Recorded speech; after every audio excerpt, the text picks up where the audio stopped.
seems like it's coming in good, okay? I hope so. We're going to be taking calls. Let's get to it. We got big sightings this week. One of the biggest, I say, was the one out of Indonesia.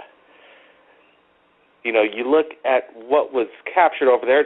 Brent was saying it looks like this Trident missile thing again, or this missile kind of what he's not saying it's a missile. He's just saying it looks like a lot of this stuff that people are saying that are missiles, but it might not be. But it looked like a time portal rip in the night skies, and I think the video is pretty amazing in itself. We've heard that in Indonesia and that area they've been experiencing weird weather over the past week. The people have decided already right here on Third Phase of Moon YouTube that they believe that it's something very unnatural, something that could be spiritual in a sense, but definitely is unidentified flying object in the sky, very bright, very luminous. A time portal opening, some people are saying. Is CERN part of this? Is HARP? HARP, I don't know. Government says HARP isn't operational anymore. There's a lot of questions going on, and a lot of people are calling in tonight. So we're going to get to it right now. Everybody, thanks for joining us, Third Phase of Moon. Let's get to Jesse. Jesse's been away for a few weeks, and we're going to get to everybody tonight. And if they got questions for Jesse, he's an abductee. He killed an alien when he was 12 years old. And he's willing to take questions in regards to this close encounter and deadly encounter with an alien. He's been aboard the ship a few times, him and his friend, when they're, 14? I think they're 14. And then a tragedy has happened. His friend's girlfriend was abducted for alien hybrid breeding. You heard it. You heard me right. Abducted for alien hybrid breeding. And when the aliens came and took their child back, the mom was left alone without a child, and she shortly thereafter killed herself, shot herself in the head, depressed about this abduction, double abduction, I'd say. Abducted for hybrid breeding, and then once again abducted again to have this hybrid baby removed, and then they abduct the baby. So it's a triple abduction. Am I right, Jesse? We got Jesse here. Did I explain that? Yeah, that was really good. It was a good way to look at it because it's kind of how it went down. It happened after that happened, the incident in the woods. We left and all went to different places because we were not wanting to stay in the same state. So we left to different states, thinking that would be good enough not to be anywhere near where we were at, and that didn't do any good. You know, Jesse. Yeah. We're thinking about hearing your experiences and actually maybe doing a later feature, your whole experience in a recreation of what it is, and kind of a visual concept of exactly what's happening, because your story is amazing, and words are one thing, but visual. Yeah, it would be really crazy. I mean, I remember most of it because I was awake, but I've been hypnotized a few times to remember some of the stuff I didn't remember.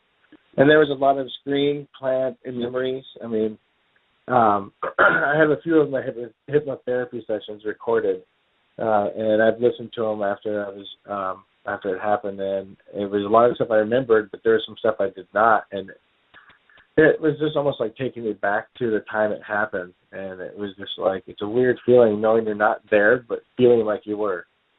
And yeah. Would you be willing? And I know there's a lot of people in your experience that want to remain anonymous, and then there's others that are willing to come forward and share their experience with their face. Would you be up for a possible Skype interview one-on-one, and we could work something out and show what Jesse looks like to the world? Well, I don't have a computer, so I don't have Skype. Okay. So, yeah. there could be a possibility if I'm on Santa's good list, I might get a PS4, and then that could happen from there. But yeah, I don't have a computer. I was hoping to. Huh? Have you written any notes? I know there's a lot of drawings that you've shared with us, and we're going to hopefully share these again when we're talking to you as we speak right now. Yeah. And oh, yeah, they were all upside down. They were all upside down. Last time we showed them, yeah. Last time we showed them, approximately maybe a month ago, I made a mistake. I didn't know what I was looking at. It wasn't. You really don't know. You're drawing right, as you say. Know how to read it, right? Come on, Blake. Don't know the alien alphabet. So now I'm going to turn the art as you drew it right side up. So we're looking at it the way you meant it to be seen. Yeah. Hey Jesse, you know what? There's going to be a lot of people calling in tonight. But how many times have you been aboard a ship? Oh my gosh. At least 13 or 14 times that I remember. There was, I remember getting to hear the show past couple of times because I had to work, unfortunately, and I wanted to call him really bad, but I was busy working. And there was that kid who wanted to know more about what was in the cages and the cylinders.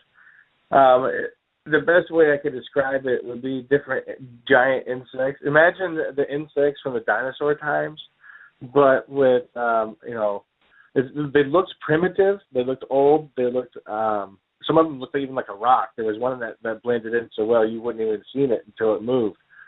And some of them were poisonous, deadly. Some of them were harmless. Some of them were like they raised them almost. It's like they'd go to different planets and capture different kinds of insects or animals from those planets, and then they would study them.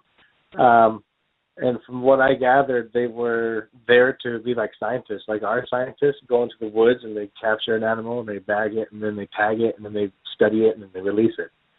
They don't intently try to kill it because they want to study it. But sometimes when you study it, you have to do the autopsy on one so that way you can find out the insides and how it works. And that's what they do. They go around throughout the universe and they do that. And there was a crazy, scary things I saw in cylinders and some things that were like, are you kidding me? That this shouldn't even exist. Because there's some stuff that, there was like some kind of spider that, it was a crazy, creepy spider. If you were afraid of spiders, you probably wouldn't have had nightmares for at least a couple of years if you saw that. Well, explain that to the audience, and also what you're sounding like is that these ETs are more like botanists, scientists that want to study marine biologists. They're just scientists trying to figure out what the universe is all about. And humans do autopsies and do cruel things all the time to animals, right? Yeah. Well, they say that we're parasites because we're the one of the only races that kills its own kind, and that's almost self-defeating to the species. Not very many races kill their own, so that way they thrive throughout the universe because it's not just about being on a planet. Imagine a human race throughout the universe and it being on more than just planet Earth. Imagine a time when there comes when you do find out how to time travel and you can actually go through time and space into the vortex, is what they call it. Because the vortex is very, very unpredictable, to say the least. Because, I mean, when you try to harness a wormhole to travel from shorter distances in a long space, you just appear in one area and show up way farther away in the other area without having to travel in between it. Those are like you're talking about that portal you're talking about. They had that happen over in Norway. It had it on video camera. And it shows a spiral thing and it was black and there's a small black hole and it opens to get big. That was a portal. I believe they came in. They didn't go out because it was there for a very short time. So they came in through it and then it closed. But yeah, it was crazy. I remember hearing about the guy who said he saw me and heard me at a new MUFON meeting. I don't remember his name, but yeah, at the time I was homeless. I totally forgot about that detail, I guess. I didn't think it was important.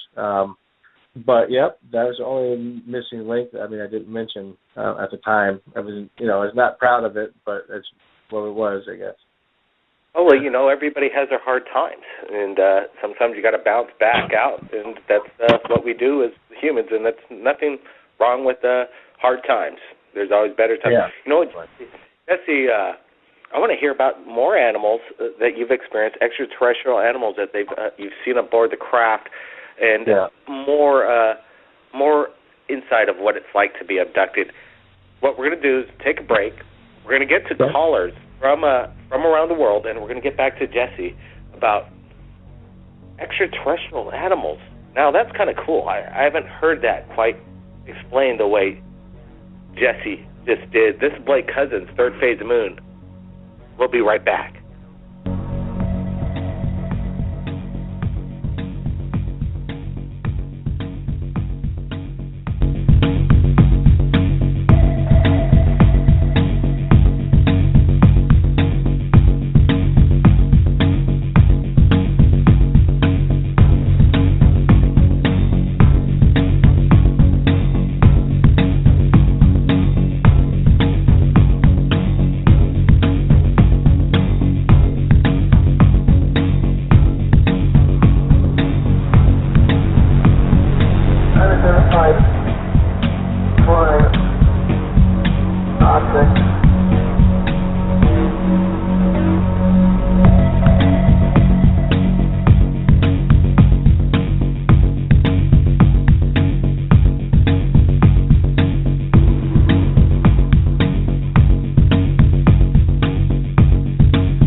In tonight, Third Phase Moon. We're going to try and get to all of them tonight.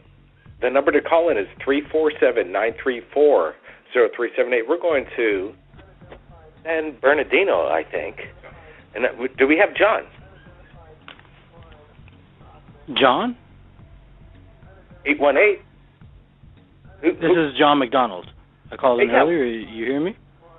I hear you loud and clear. Welcome to the show. Hey, thank you, Blake. Thank you for accepting me on your show. I want to say you guys are doing a great job out there exposing the truth. And I have stories to tell of myself. I heard Jesse just talk. Yeah. And, I've kind of kept this really close, to my family and stuff and to my close friends. But my first memory as being a child was actually being abducted. And the way I could equate it was I used to watch Casper the Friendly Ghost when I was a kid. I was about 2 years old, and that's what I thought was picking me up and taking me out of the room that I was in. And I was always confused by that. That was my first memory, and I asked my mom. I said, did we live? Because I guess when I was young, when I was 2 years old, we were very rich. We were poor, and they made me sleep on the couch. It was a one-bedroom apartment, and they slept in the bedroom. I slept on the couch. So I remember just being picked up by, it must have been like 6 beings that, to me, I equated to Casper, the Friendly Ghost. But as I grew older, I kind of forgot that. I just, went on, and then I went to a store, and I'm sure you know Whitley Strieber. His book, Communion, on his first book had a face of an alien. I saw that, and it freaked me out. I am not kidding you, Blake. It literally shook something in me. And then I remembered that. And then I don't have anything like as dramatic as, Jesse. I only remember that bit, and my mom cannot believe that I could remember that at 2 years old, where I was at. And I've never had at least an abduction, but I've had sightings. The next time I saw a UFO. John, have you ever thought about doing? I'm sorry. Yeah, you're talking. I know you want to talk about self-hypnosis, and I've wondered about that too, Blake. Yeah, well, I think you might want to do that. I'm afraid it might be a horror story like Jesse's. Let's ask Jesse. Were you glad that you did? Yeah, actually, I was. I kind of got enlightened. It's almost like a privilege. I've been trying to figure out the rest of my life why I was chosen.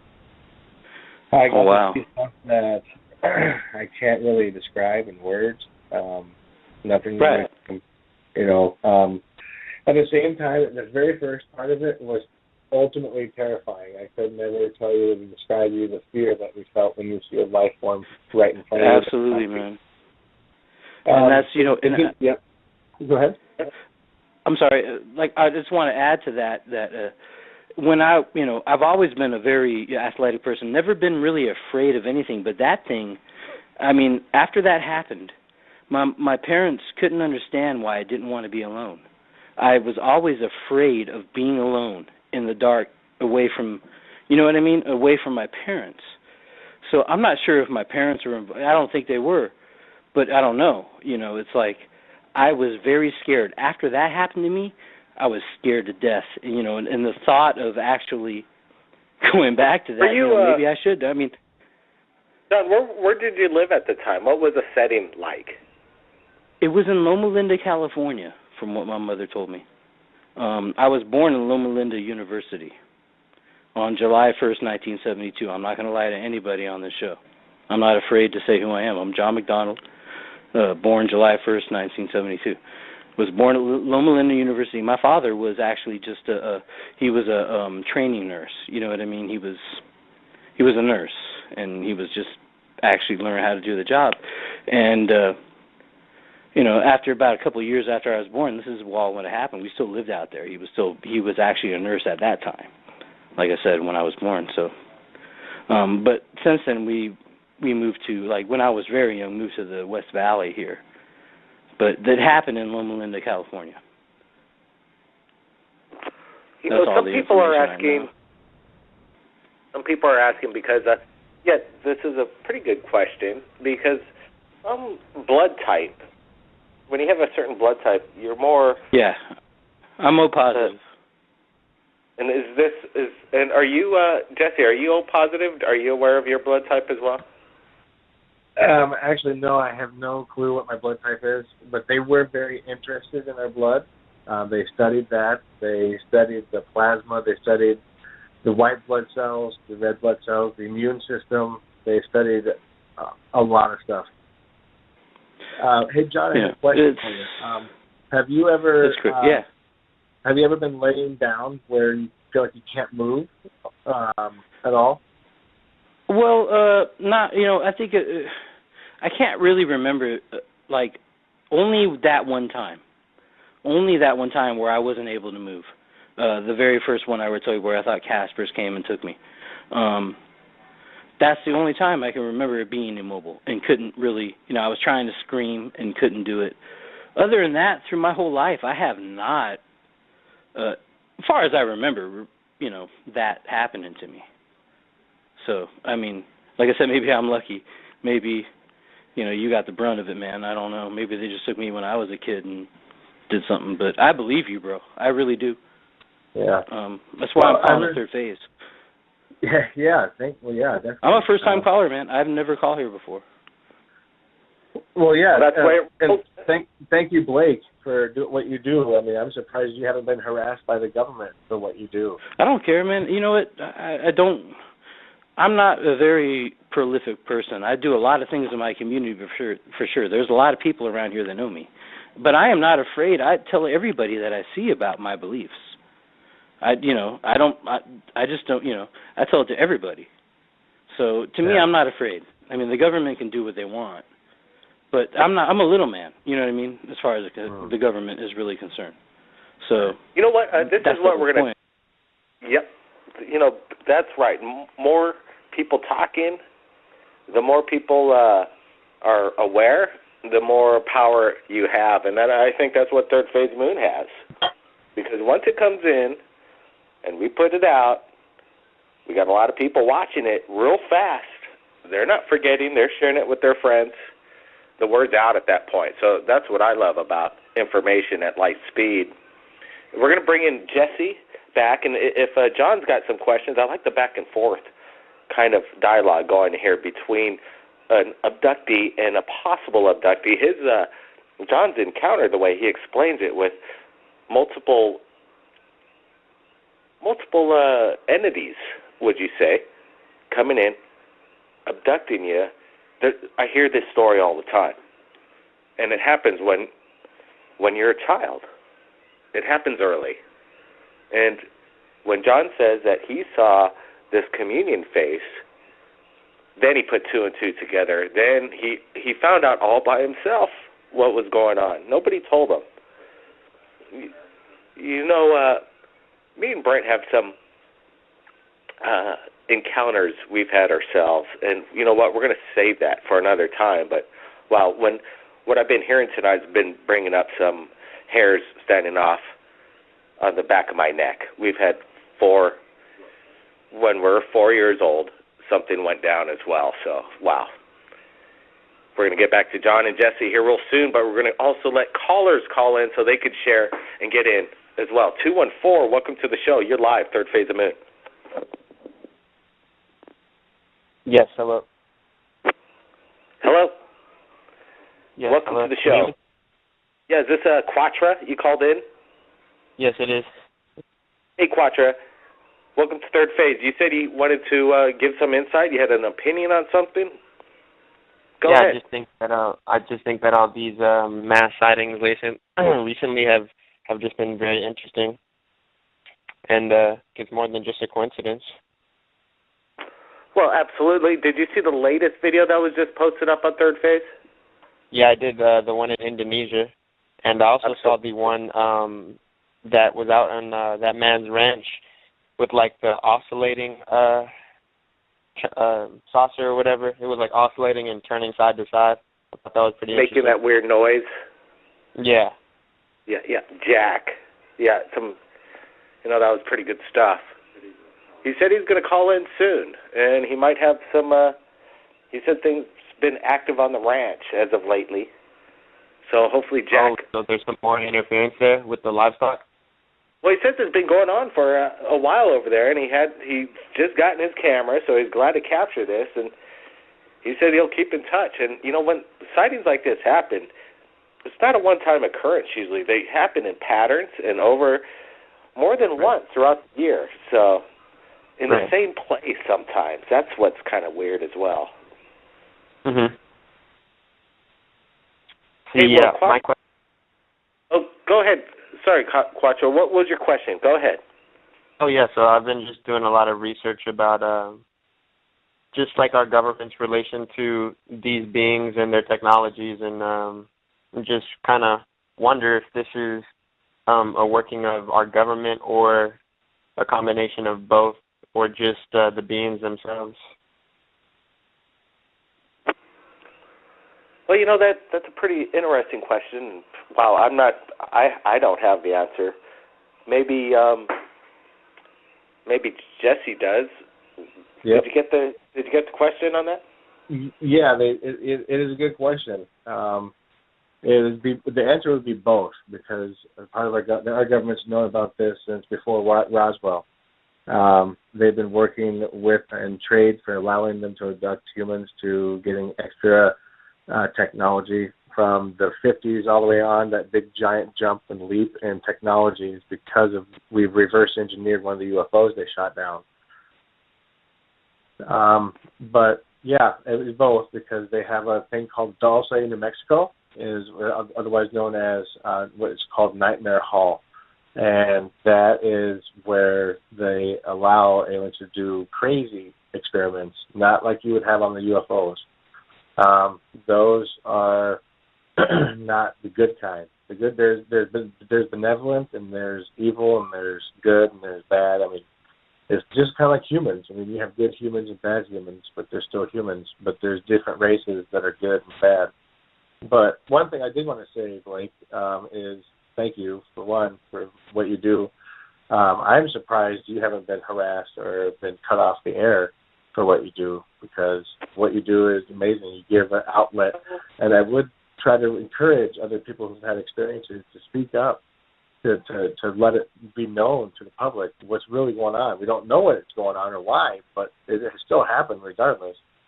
And I know there's Let me tell you, Yeah, Jesse, it's not all been smooth sailing over here. We've had our fights that nobody's seen inside Bill. And, it's not always anonymous people coming at you. You never know where it's coming from. Some things have been shut down. There's some things you have not seen, unfortunately. And, it is it's scary at times. But, we put up the fight, so we do the best we can, and I think we're doing a good job. And, this is raw the way it is. People submit videos all the time. They know who they are, and we put out what they put out. And then there's a lot of stuff that we don't get to put out that people submit just because there's just so much of a there's a lot of these videos that we put out years ago that kind of look like lights in the sky. Now I'm thinking more Chinese lantern. You don't see that kind of stuff on Third Phase of Moon, these Chinese lantern kind of lights in there, unless it's doing something unusual in the sky. But, we're going to try and stay on air. We always, check our sources, check who we're dealing with, so we know when we put up a video that we're dealing with the people and the proper person that shot it. That's the best we possibly can do. And then once we put it out, how are they going to stop it? That's the hard part. But, there's some issues. You know what? We want to get to that, what's going on as far as extraterrestrial creatures, and maybe some more questions into Jesse. But we got some more callers. Let's get to a caller that's been holding on for a while. Thanks for waiting. 651, you're live, Third Phase of Moon. Welcome to the show. 651, you there? Let's see. This is weird. I got him on live. Let's try and bring him on. We got one more chance. 615 dropped out. So we'll go to 612. Welcome to the show. You're live. Oh, no, that's Jesse. Hold on, Jess. Here's another caller. Let's go to 480. You there? 480? I don't know. Code 480. Hi. Hello? Hello? Oh. Yep. You're live. Third Phase Moon. Blake Cousins here. Go ahead. Holy crap. Well, I have a couple different experiences. It was very similar to the gentleman that was talking about when he was younger, except I was about 5, and it seemed more like a dream. The only thing that's weird about it is that in my dream, my unborn siblings were in it. That was really trippy. We were driving down a dirt road, and my father was driving erratically. My mother kept, saying we were going to be okay. And then all of a sudden, he just slams on his brakes, and he says, "Everybody get out of the car, run, get down, don't try and be brave." And so we do this, and it's all so very real. I'm looking at my sister and my brother across the way, and like I said, they're not born yet. I was only 5. And my father starts yelling at this thing in the sky. And all of a sudden, everything was completely illuminated, and my father starts screaming in this ungodly sound. I don't even know how to describe it. It was very unnatural, and he was in excruciating pain. And then there was this bright light, and I see what it is, and I still don't know what it is that I'm looking at, but it was this really dark, almost iridescent-looking gray material. And it's lifting my father up, and it's making no noise, but there's just chaos all around this thing. And before they take him into this thing, I woke up. And it was just unlike anything I had ever experienced before. I still don't really know what to make of that. But most recently, it's really kind of creepy to talk about for me still, but I noticed that there was this crazy light in the sky, and I kept being drawn to it, and I started taking pictures with it with my cell phone, and as I was zooming in on the photo itself, it started